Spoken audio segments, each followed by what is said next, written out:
নমস্কার, আমি অ্যাস্ট্রোলজার শুভ্রা বিশ্বাস। আমার চ্যানেলে আপনাদের প্রত্যেকের স্বাগত। আজকে কর্কট রাশির 2024-এর মার্চ মাস নিয়ে চলে এলাম। কেমন যাবে কর্কট রাশিদের এই মার্চ মাস, কেমন যাবে তাদের কর্ম, ব্যবসা, শিক্ষা, স্বাস্থ্য, অর্থ, পরিবার, এক এক করে আমি বলবো। ভিডিওটা স্কিপ করবেন না। অবশ্যই ভিডিও শেষে আপনাদের এই মাসে লাকি কাল লাকি নাম্বার অবশ্যই বলে দেবো।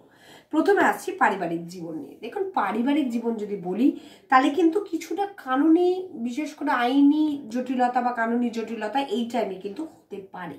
বিশেষ করে সম্পত্তি রিলেটেড যাদের প্রবলেম চলছে বা সম্পত্তি বিক্রিয়র কথা চলছে, তাদের কিন্তু না আত্মীয় পরিজনদের সঙ্গে একটা সমস্যা, এটা আমি দেখতে পাচ্ছি। এছাড়া আইনি জটিলতা বা কানুনি জটিলতায় কিন্তু তারা পড়তে পারে। তো আমি বারবার বলবো, একটু বুদ্ধি করে চলুন, একটু সবার সঙ্গে বসুন। বিশেষ করে যারা আপনার গুরুজন রয়েছেন, আপনার বাবা মা, তাদের সঙ্গে একটু বসুন যে কিভাবে চলতে হবে, তাদের পরামর্শ নিন। যারা গুরুজন রয়েছে তাদের পরামর্শ নিয়ে এগিয়ে যান, তাহলে আশা করি কোনো সমস্যা হবে না। তবে একটু বুদ্ধি করে চলারই দরকার আছে, কারণ আত্মীয় পরিজনদের সঙ্গে কিন্তু এই টাইমে বিবাদ আপনার হবেই। তো এই জায়গাটা কিন্তু আপনাকেই বুদ্ধি করে চলতে হবে। সেকেন্ডে আছে শিক্ষা।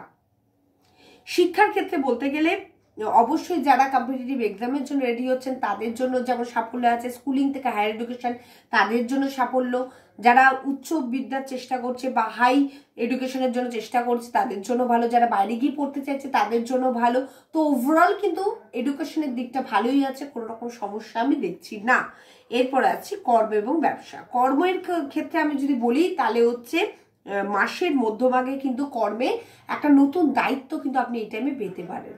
তো সেই জায়গাটার জন্য নিজেকে প্রিপেয়ার হয়ে যাওয়াটাই এখন থেকে ভালো, যাতে আপনি নতুন দায়িত্ব নিয়ে এগিয়ে যেতে পারেন। এবং নতুন দায়িত্ব পেলে অবশ্যই একটা পোস্ট বাড়ে, একটা ইনক্রিমেন্ট হওয়ার জায়গা, প্রমোশন হওয়ার জায়গা অবশ্যই থাকে। তো কর্মের জায়গাটা ভালোই আছে। গভর্নমেন্ট সেক্টরে হলেও আপনি একটা প্রতিষ্ঠা পাচ্ছেন এবং প্রাইভেট সেক্টরে হলেও কিন্তু আপনি প্রতিষ্ঠা পাচ্ছেন। তো ওভারঅল কিন্তু আপনার কর্মের দিকটা ভালো আছে। এরপরে হচ্ছে ব্যবসা। ব্যবসার ক্ষেত্রে কিন্তু আমি বলবো বারবার ইনভেস্ট করার আগে কিন্তু একটু বুঝে শুনে করুন। যদি আপনি না বুঝে একটু কাগজপত্র ঘেটে ভালো করে দেখে বুঝে তারপরে ইনভেস্ট করুন, সেটা ঠিক আছে। তাও পার্সোনাল শখটা একটু দেখে নেবেন।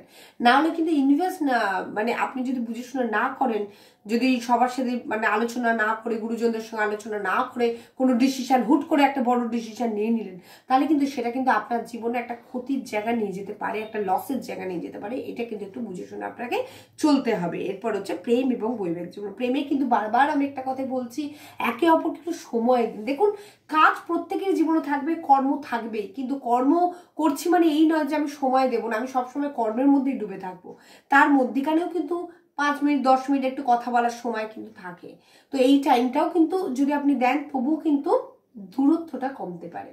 কিন্তু আমি এমনই হবে যে আমি কর্মে এমন টাইম দিলাম যে আমি আমার মনের মানুষকে কোনো সময় দিলাম না, এর ফলে দূরত্ব বেড়ে যাবে, এই জায়গাটা কিন্তু করবেন না।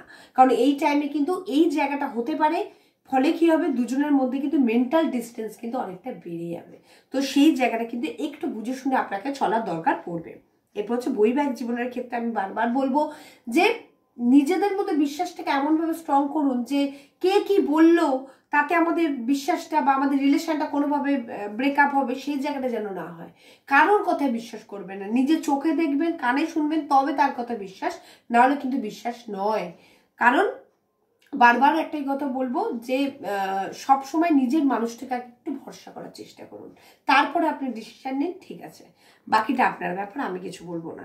এরপরে আছে স্বাস্থ্য। স্বাস্থ্যের ক্ষেত্রে যাদের যাদের অ্যাজমা আছে, বিশেষ করে আপনার এই ঠান্ডার মধ্যে না, বিশেষ করে আপনাকে একটু সাবধানতা অবলম্বন করে চলতে হবে।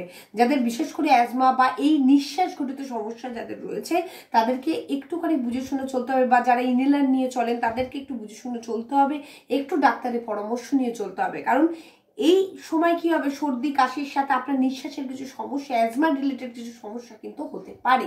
তো সেই জায়গাটা একটু বুঝে শুনে চলার দরকার পড়বে। আপনার রাশি উপাদান হচ্ছে জল এবং রাশি অধিপতি হচ্ছে অবশ্যই চন্দ্রদেব। আপনার লাকি কালার হচ্ছে হোয়াইট এবং ব্লু এবং লাকি নাম্বার অবশ্যই 582। আমি সবসময় চাই আমার ভিডিওর মাধ্যমে আপনাদের পাশে থাকার চেষ্টা করি সবসময়। মার্চ মাসটা যাতে আপনাদের খুব ভালো যায়, আমি সেটাই চাই। তাই জন্য যেভাবে বললাম সেভাবে একটুখানি বুদ্ধি করে চলুন, দেখবেন পুরো মার্চ মাসটা আপনি সুন্দরভাবে কাটিয়ে দিতে পারবেন। ঈশ্বরের কাছে এটাই প্রার্থনা করেন, সবসময় হাসুন, চিন্তা করবেন না, আর কিছুটা অবশ্যই ভগবানের পায়ে ছাড়ুন। কারণ ভগবানের উপর বিশ্বাস না করলে কিন্তু আপনাদের জীবনটা যতই প্রবলেম আসুক তাদের আশীর্বাদ থাকলে কিন্তু আপনাদের প্রবলেম আপনারা কাটিয়ে চলে যেতে পারবেন। এটা আমি সবসময় বিশ্বাস করি এবং তাদেরকে বিশ্বাস করি বলেই জীবনটা এখনো পর্যন্ত বেঁচে আছি বা এখনো পর্যন্ত চলছে। তো আপনাদেরকেও তাই বলবো, তাদের উপর একটু সমর্পিত হন, তাহলে আপনাদেরও ভালো হবে। এবং সবসময় চাই আপনারা ভালো থাকুন। এবং আমার ভিডিও যদি ভালো লাগে লাইক শেয়ার কমেন্ট করতে বলবেন না, সাবস্ক্রাইব করতে হবে যাতে প্রত্যেকটা ভিডিও নোটিফিকেশন প্রথমে আপনাদের কাছে গিয়ে পৌঁছে। এই বলে আমার ভিডিও এখানে শেষ করা। নমস্কার।